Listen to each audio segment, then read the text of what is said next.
Buenas tardes, muchas gracias por invitarnos a participar en este encuentro y a tratar de colaborar un poco con esta búsqueda de datos y de alternativas para el uso de estos pilares y su refuncionalización. Yo tomé este recorte de la revista del Colegio de Ingenieros Civiles, que fue una publicación de un proyecto que ya vieron en el primer pilar del ingeniero Viña, un graduado de nuestra facultad, que plantea puntualmente se requiere la comprobación del estado actual de las estructuras de fundación, y creo que hasta ahora venimos coincidiendo todos. Y a nosotros siempre en estas situaciones nos llega una pregunta, y es: ¿esto aguanta? ¿Aguanta? Y qué sé yo. Y entonces nos surgen un montón de preguntas más relacionadas con eso, que es: si ya sé qué es lo que voy a hacer, si ya sé para qué las quiero usar, y estas pilas van a soportar esas cargas de este nuevo proyecto. Y otra pregunta importante, lo que yo quiera colocar ahí arriba, ¿cómo lo fijo a estas pilas? ¿Cuál será la solución más adecuada? ¿Qué es lo que pueden soportar estas pilas para sostener esas estructuras? Y por otro lado, bueno, creo que recién Hugo y el ingeniero Huespe lo plantearon claramente. Los pilares estos están en condiciones de darnos suficiente estabilidad. ¿Hay algún riesgo de asentamientos, de desplazamientos de estas pilas y de la estructura que yo planteé sobre ellas? Y finalmente, si yo voy a usarlos y voy a plantear una estructura sobre ellos con algún fin, ¿cuál es la durabilidad que puedo esperar de estas pilas? En este sentido, y ahí hay un esquema de las pilas que fue sacado de planos que el ingeniero Viña detectó en el Museo Ferroviario. No nos tenemos que olvidar que esta estructura, en principio según los registros, data del año 34, o sea que tiene más de 80 años de antigüedad ya. Y las dudas que surgen se plantean fundamentalmente porque hay mucha información que se ha extraviado, o totalmente o parcialmente, no disponemos de ella. Sería una situación mucho más cómoda contar con los registros de esta obra completos. La técnica de construcción fue la de fundaciones con cajones con aire comprimido, o lo que se denomina cajones neumáticos. Ahí hay una descripción de lo que era el puente, un esquema tomado también de estos planos de aquella época, donde se identifican cada una de las pilas, y algo de lo que hablaba Hugo recién, que estuvimos discutiendo antes. En la parte inferior de la imagen ustedes pueden ver la diferencia en la cota de fundación entre la pila que está sobre el lado oeste y el resto de las pilas. Las pilas, a diferencia de la este, están fundadas según los planos a 16 metros de profundidad. En cambio, la pila, que para esos planos es la pila 5, porque cuenta como pila el estribo sobre la costanera oeste, se informa que están fundados a menos 19 metros. Y esa explicación que está indicada en los planos tiene un fundamento en intercambios de información en correos entre la empresa y los que iban a ser propietarios de este puente, indicándoles que el estrato resistente estaba en ese punto más profundo y que entonces necesitaban llegar a una cota de 1880 y que esto iba a tener sus costos adicionales. Por eso pedían autorización. En función de esto, lo que hablábamos recién es que lo más probable es que esto sea así, que esa pila esté fundada particularmente a un nivel inferior. En ese sentido, nosotros planteamos que hay un punto importante, que es verificar la integridad de ese lecho de apoyo, entendiendo como lecho de apoyo a esta capa entre lo que es el fondo de la laguna y ese plano de fundación de las pilas. Y en ese sentido, en esto no voy a extenderme porque ya lo hicieron con detalle el ingeniero Huespe y Hugo Prendes. Por un lado tenemos que evaluar el espesor de esas capas de apoyo, verificar si esas pilas han sufrido algún tipo de inestabilidad, algún tipo de desplazamiento, algún tipo de asentamiento.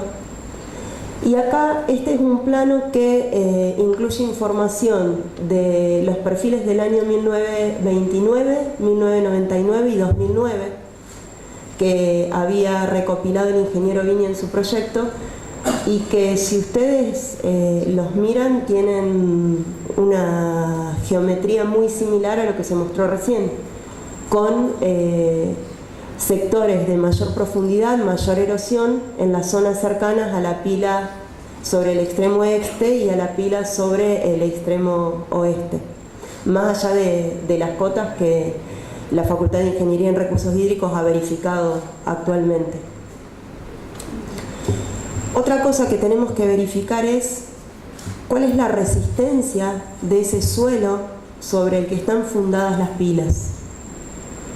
No da lo mismo, ni para la estructura ni para el suelo, que nosotros le confiramos distintos niveles de carga a transferir a ese suelo.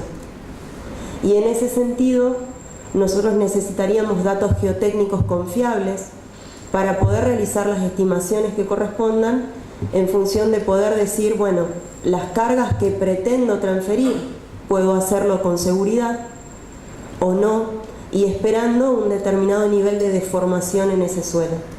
No tenemos que olvidarnos de que a medida que nosotros incrementemos el nivel de carga que pensamos que estas pilas tienen que transferir a los estratos del suelo que está por debajo de ellas, nosotros vamos a estar generando bulbos de tensiones más grandes que van a afectar consecuentemente estratos hacia abajo, que en principio yo les venía a decir que desconocemos, pero gracias a que nos juntamos y compartimos información, Carlos hace un rato me dice, yo dispongo de datos de estudios geotécnicos en zonas cercanas, y bueno, a lo mejor tenemos más información de partida que la que suponíamos.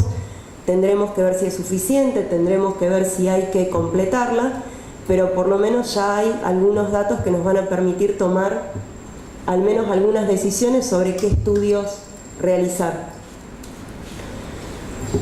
Y tenemos que avanzar sobre otra cosa. No nos olvidemos que estas pilas, que nosotros miramos como algo monolítico y que están apoyadas en ese suelo y que soportan el embate del agua o que soportan el embate del viento o de la colisión de embarcaciones o de los grandes conjuntos de camalotes que solemos ver en las épocas de inundaciones, y no son tan homogéneas y tan monolíticas como suponemos. Estas pilas están construidas como cajones que han ido descendiendo hasta lograr posicionarse sobre este estrato al que hacíamos referencia, y si se fijan ahí hay tres secciones marcadas, la sección C, la sección B y la sección A, en donde esas pilas tienen un cajón de confinamiento de hormigón que tienen espesores diferentes, ¿sí? En la parte más baja tienen un poco más de 1 metro de espesor, y que tienen embebidos en ellos algunos perfiles, algunos rieles. Esos rieles, que en la sección inferior son 10, en la sección inferior son 6, después 10 y 10, están colocados de manera muy distanciada, por lo cual no podemos pensar que están confiriendo un grado de refuerzo a la estructura propiamente dicho por su posicionamiento, pero sí que puedan haber sido usados para montar el sistema de encofrados deslizantes para ir construyendo esos cajones. Más allá de eso, lo que vemos, si nos acercamos a esas secciones, piensen que los perfiles prácticamente no se ven dentro de la sección, si están dibujados ahí a escala, son esos, parecen hormiguitas que están dentro del círculo. Tienen frente a ellos unas barras que están haciendo una especie de escudo y que tienen un recubrimiento respecto de la superficie de 5 centímetros de hormigón, pero de los que no tenemos datos de la separación entre ellos. No sabemos esas barras, cada cuántos centímetros están ubicadas. Otra cosa que no sabemos es cuál es la resistencia de ese hormigón. No sabemos cuál es la resistencia del hormigón que constituye esos cajones, y no sabemos cuál es la resistencia de ese hormigón que constituye el relleno de estos cajones.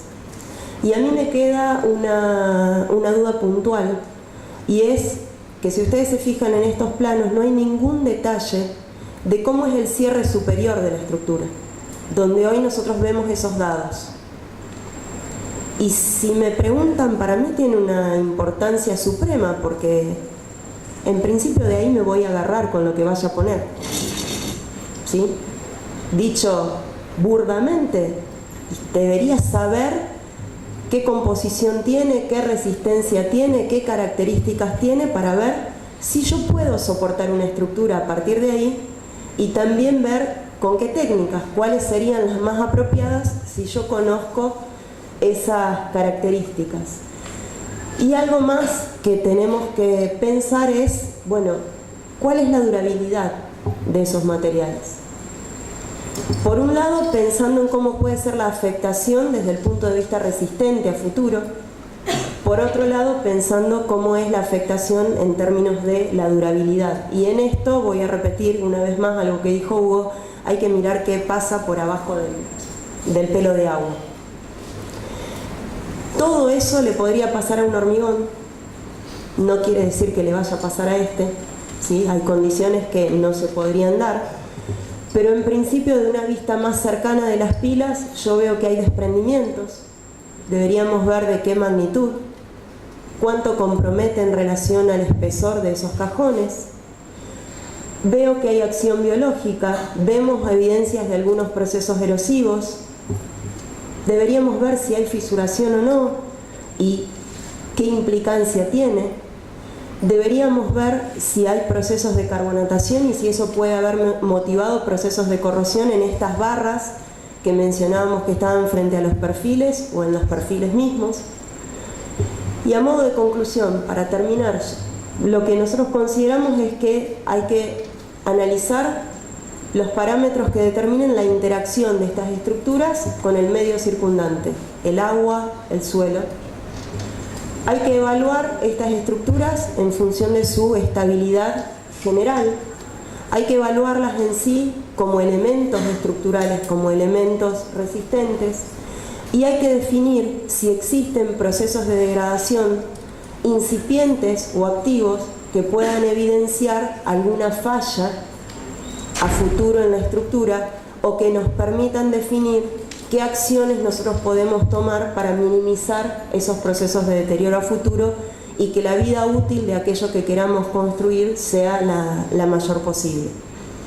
Nada más que esto. Muchas gracias.